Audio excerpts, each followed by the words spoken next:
Ольга Валерьевна, коротко о текущей ситуации. Добрый день, уважаемые жители Республики Саха-Якутия. По данным Управления Роспотребнадзора, текущая санитарно-эпидемиологическая ситуация в республике характеризуется 30 новыми случаями зарегистрированной коронавирусной инфекции. В городе Якутске 13 случаев, по 2 случая в Алданском, Тампонском и Салданском районах, по 1 случаю в Хангаласском, Чурапчинском, Татинском, Нюрбинском и Мигино-Кангаласских. За сутки учреждениями здравоохранения и лабораториями Роспотребнадзора проведено 1626 исследований. Всего с начала пандемии обработано 1 027 748 тестов. Уважаемые жители Республики Саха-Якутия, на настоящий момент в республике идет массовая вакцинация 2 видами вакцин.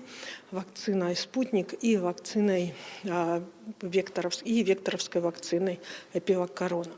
Всего у нас поступило 110 812 доз вакцины. Использовано на настоящий момент 76,4%. На настоящий момент первую дозу вакцины в республике получило 84 010 человек. За сутки провакцинировано 4192. Необходимо обратить внимание, что приоритетом для учреждений здравоохранения является вакцинация граждан пожилого возраста. На настоящий момент 19 418 граждан старше 60 лет получили первую вакцину.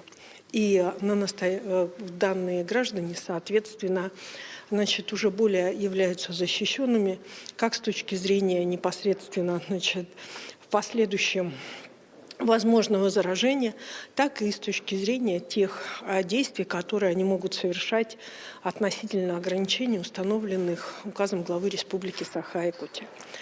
Уважаемые жители Республики Саха-Якутия, на настоящий момент во всех учреждениях здравоохранения республики есть соответствующая вакцина, в связи с чем запись на вакцинирование продолжается как и в поликлинике по месту жительства, так и через систему госуслуги. Еще раз обращаем ваше внимание, что действующий стационар, действующее инфекционное отделение Якутской республиканской клинической больницы также продолжает работать в режиме повышенной готовности.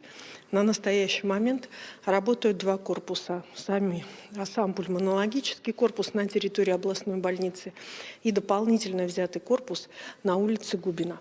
И необходимо обратить внимание, что количество людей, которые оказываются на больничных койках, у нас на настоящий момент увеличивается. Кроме того, достаточно большое количество сегодня появляется семейных очагов. Поэтому все ограничения, которые установлены, есть соответствующие требования, установленные указом главы Республики Саха-Якутия, необходимо соблюдать. А прежде всего нужно заботиться о собственном здоровье и о здоровье тех, кто находится рядом с вами, и пригласить своих лиц, которые являются вашими старшими братьями и сестрами, бабушками и дедушками, на вакцинацию.